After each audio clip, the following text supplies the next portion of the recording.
Hello and welcome back to Life in Surround. This is my first video being shot from my home in the United States. Some of you may have been following that I was overseas for most of this year. And while I was there in Southwest Asia and the Middle East, I made some attempts to get this channel up and running, just making some topical videos. So I did my best just to be a little bit current, to test out video techniques, to raise a little bit of awareness about this channel on YouTube, on Twitter, on Instagram, and on Facebook. And now we're ready to get down to it. The point of this channel is to discuss surround releases, either in download or disc format. Doesn't matter to me as long as I can play it. I use one of the newer Sony X800 something or others as my workhorse, and my trusty Oppo 103 was my main mamma jamma for several years, but I'm just trying to lower the wear and tear on it since it looks like Oppo is going out of business. So anyhow, I run those over to a Denon X6400H, which is equipped with 11.2 speakers, so 7.2.4, and those are a blend of definitive and polk, and they work for me. I seem to be hearing the same things as most listeners out there, and I find a variety of different formats highly enjoyable, all the way from Dolby CD and DTS CD up through DVD audio and Blu-ray audio and all points in between. I've got my preferences for formats, for sample rates and bit rates and all that, but the point, in my opinion, of listening to music and surround music is no different, is whether you enjoy it or not. So I try not to get hung up on formats or even the number of channels, whether it's quad or 5.1 or 7.1, Atmos, RO 3D. I intend to review releases in all of those formats and much more. And to me, it's all about whether the experience is enjoyable, and a big part of that is whether the music is engaging and whether the mix enhances the engaging quality of that music. And so I will generally be focusing on stuff like that, not so much audiophile territory. There are those who have been unable to enjoy albums that I have found pleasant, and likewise, sometimes I get hung up on stuff that other people don't care about. So we all have our point of view, we all have our opinions, and I just want you to know that my focus is not really digging down and analyzing whether something was EQ'd correctly, whether cymbals are buttery or harsh, but just whether I enjoy it and whether I would recommend it to a friend. And so part of each video is going to be giving a kind of rating, a recommendation about whether I would bother to go pick this up or not.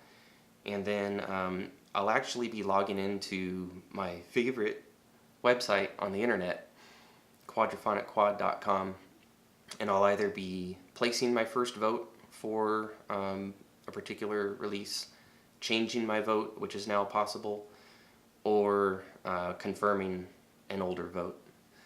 So I hope that's enjoyable to all of you. And so since this is my first album review on this channel, I thought I would go back to the album that got me into surround music, made me curious about it, and caused me to install my first 5.1 system, and out-of-the-box HTS from Best Buy. But that album just incidentally happened to already be in my collection, and it came with an extra disc that featured a DTS 5.1 surround mix, and that album was Night at the Opera. I simply picked up this 30th anniversary set because I didn't own a physical copy of Night at the Opera at the time. My CD from back in the 90s had gotten stolen or misplaced like hundreds of other CDs. And I wanted a copy again, and so I went online and I picked up what sounded like the best version available at the time. Brian May and Roger Taylor and company certainly put in a lot of effort to this release. And the cool thing is I was interested in just the album on CD, but as I said, looking through the liner notes one day, Brian May included a lot of information about the surround mix and how it had been done back in the day by Elliot Scheiner, but had been like rejiggered, and he was very proud of the rejiggering.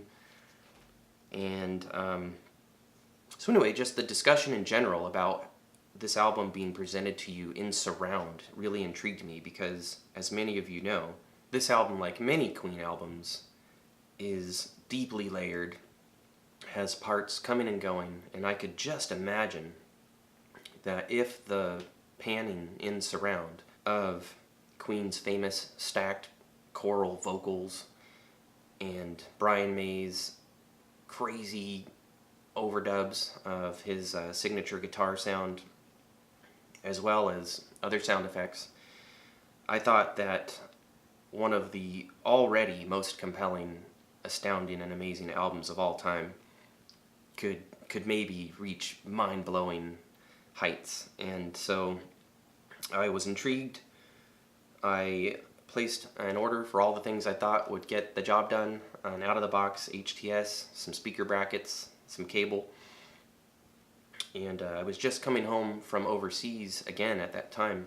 This was back in 2012.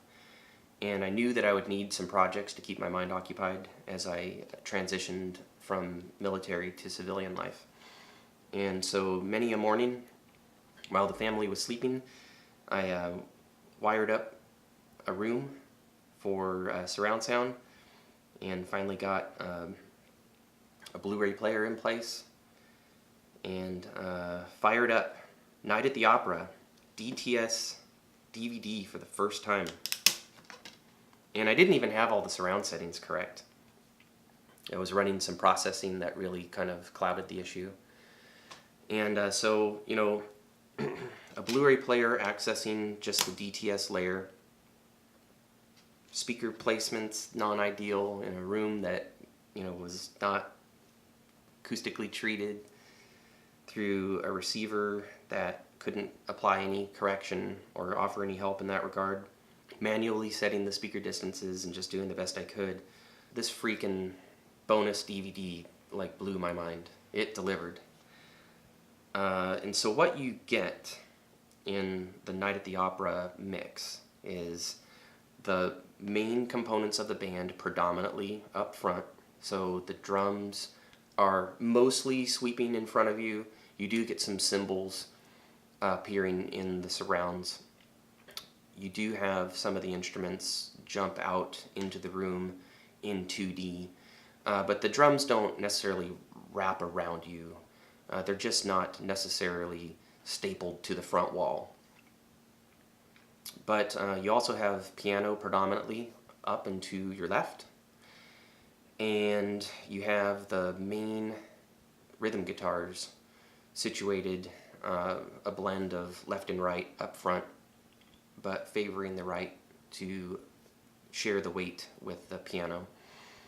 Now what you get in surround is a majority of the guitar overdubs and a majority of the vocal overdubs, plus occasional sound effects like the washing of the waves to introduce the prophet song, various snare effects sometimes float around the room.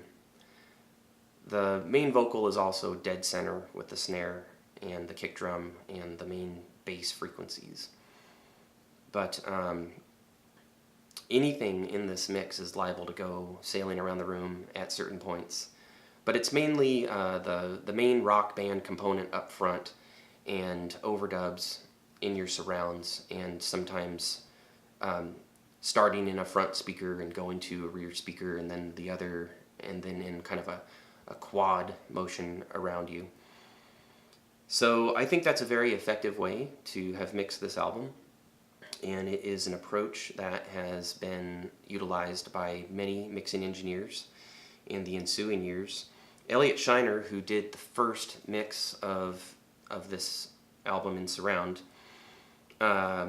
really is considered kind of a godfather of surround and a bit of a pioneer. And if his name is on a mix, it's almost guaranteed to be standard setting, sometimes experimental, like in his work with the Flaming Lips, but it's at least going to be very discreet, excellent placement of parts.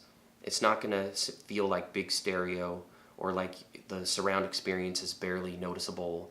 It's going to be a very engaging experience, and he generally is very tasteful with where he places things. So main band up front and supporting elements in the surrounds, I think, tends to work for a lot of albums. Now, I mentioned that Brian May had the surround mix rejiggered, and according to the notes in this DVD video, the DTS DVD, he claims that this release, the 30th anniversary, is the first time that you get the redone mix. But the fact of the matter is that this album has received 3 different releases. There was a 2001 DVD audio release on Polydor and Hollywood Records, I think. Or it may have only been Hollywood. That one apparently is the only release that has the unadulterated Elliot Scheiner mix. As early as 2002, DVD audio was released, and I did a very careful listening of this version compared to the 30th anniversary. And I have to tell you that other than a change in the balance between the front speakers and the surrounds, I think it's the same mix. I simply find that the DVD video is mastered louder, and in particular the front channels are mastered quite a bit louder than the surrounds. So the DVD video features more of a front-centric experience. You do get the same elements mixed into the surrounds, but with the fronts being mastered louder and a much more gentle approach being taken to the surrounds, you're going to end up having your fronts dominate the surrounds. And so what I find when I'm listening to the DVD audio mastering, even though I fully believe it's the same mix as the 30th anniversary, you get a better balance between the fronts and the surrounds. And to me, this enhances the experience. It allows the whole mix to breathe better. It allows you to hear without the fronts dominating and basically eliminating some of the effect. You get to hear truly what was intended to go in the surrounds. And with the DVD audio, you also get advanced resolution. You get a lossless MLP 96K 5.1 experience. Now, I don't find the DTS to sound bad in any regard. So if this is the right release for your budget, or you just don't see any DVD audios on sale and you want to experience Night at the Opera in 5.1, please by all means pick up the 30th anniversary. It also has some other redeeming qualities. Queen did put together a bit of a video show for each and every song, and you get the official video of Bohemian Rhapsody and You're My Best Friend, and you get kind of a slideshow intercut with live footage style treatment for the other songs. And I think those videos are worth watching at least once. You also get audio commentary as one of your audio streams. So you can actually listen to the band with the music in the background discussing their reflections on the making of each and every song. So this is very cool. You know, even if you already have the exquisite sounding DVD audio, go ahead and pick up the 30th anniversary anyway, because the video is interesting. Maybe even just watch it in stereo to get the LPCM lossless experience. But the DTS isn't bad. you're just not going to allow the surrounds to punch through quite as well as the DVD audio does. So, how would I rate this album? Musically, this is a stunner. It's just perfect. It has some cheesy moments, it has some very serious moments. It has a couple of epics. You have the Prophet song and you have Bohemian Rhapsody. It's got some straight ahead rockers. It's fun. It's varied. To me, it just is the ultimate in how eccentric you can be with a rock album and still pull it off. So musically, I give this a 10 out of 10 for the Elliot Scheiner / Brian May mix, which I'm telling you was available as early as 2002.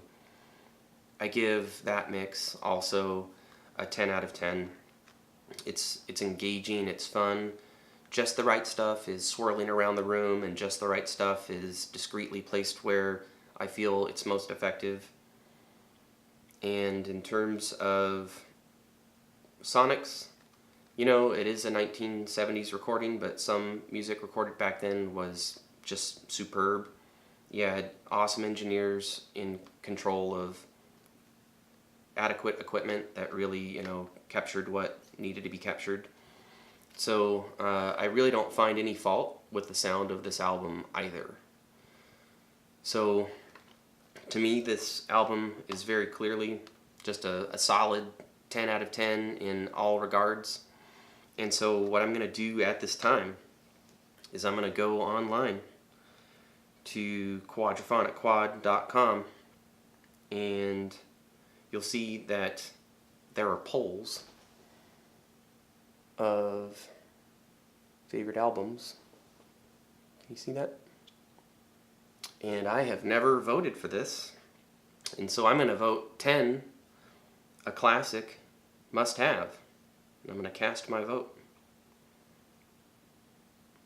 So now we see that I have rated it, and it is pretty heavily rated by other viewers as well, as a 10 out of 10 experience, and lots of 9s and 8s. It generally has done very well over the years. So I encourage you, if you aren't already a part of Quadraphonic Quad, to go check it out. Give people your reviews, cast votes. Part of the point of this channel is to raise awareness of surround music, and I know that a lot of people get more out of video than they do out of text-based mediums these days, and so I'm just trying to do my part to let people know that there are very cool surround mixes of some very cool albums out there. There may be people out there who already were in love with Night at the Opera, but didn't know that it exists in surround. And maybe some of you already have a home theater system, 5.1 or above, to listen to movies, and all you need to do is track down the right download or the right disc, throw it in your Blu-ray or your DVD player, and away you go. Maybe for some of you, you're interested in the surround idea and you need to install a few more speakers. But here's the thing, that's going to increase your enjoyment of things like TV and movies anyhow. So there's never a bad time to go ahead and start down that path. It's going to enhance many of your entertainment experiences. So anyway, this has been a review of Night at the Opera in surround. There's a 2001 DVD audio, and then there's a 2002 and a later 30th anniversary DVD video. I really don't think you can go wrong with any of the three. I've heard that the differences between the 2001 and the 2002 are fairly minimal. So however you acquire this album in surround, by all means, please do so. And I hope you've enjoyed this video. If you did, please give a thumbs up. If you didn't, give a thumbs down. Leave comments, both positive and critical. I'm looking to improve this channel and improve delivery of reviews and just to promote this wonderful hobby and get awareness of terrific surround albums out there. Leave me comments for albums that you would like to see reviewed, for ideas about how to improve the channel. Call me names, tell me that Queen sucks and that some other band is better. It's all good. Any interaction helps out the channel. Please subscribe, tell your friends, share links, and until next time, I promise I'll be back soon. I just want to remind you to live life in surround.